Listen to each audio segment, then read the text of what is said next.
YouTube. Back for part 2 of the CVT transmission. Something I forgot to mention in the first video. Sorry about that too. If you're just doing a drain and fill, you want to have something that you can measure the amount that you get out. And the reason for that is you're never going to get all this fluid out unless you're doing a full-fledged flush. So you want to start at minimum with putting at least that much back in. But now everything's in. I've gone through a couple. I had to put 9.5 quarts in, but these things hold about 9.5 to 10 quarts.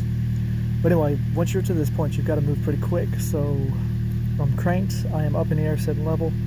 Now I have a scan tool, which is what I'll be using for this. But what you want to do is you want to crank it with your foot on the brake naturally.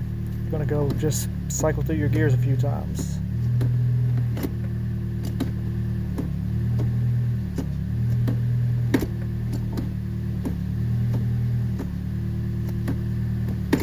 Then on the last one, you'll go a little slower.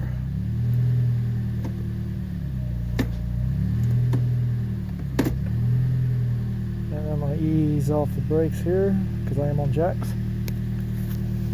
Now with the scan tools, it's easy. I'm just going to run a service check.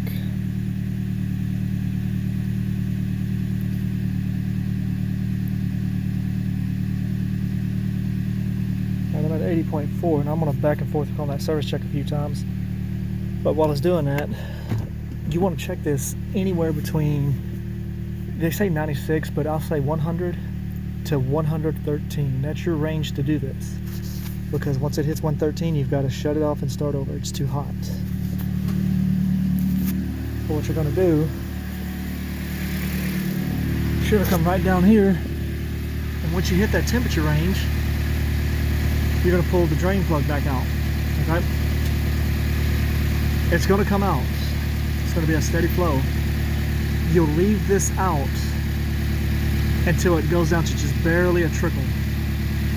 Once it gets there, plug it up, snug it down, you're done. She's level.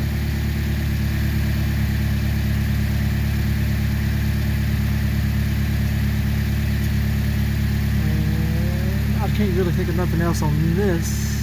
So I know there's not a lot of detail on this. This has been a bit of a nightmare throughout the thing. This thing had some problems to begin with, but any questions you have that are not answered, including the other two procedures, well, I'll tell you one here. If you have a temperature gun, just aim it right here. Once you hit that temperature, you're good to go. For the other part, there is an official Toyota procedure. Like I said, if you need to know it that way, leave it in the comments and I will definitely get that for you. But that's a quick rundown of the CVT transmission fluid change. More videos to come.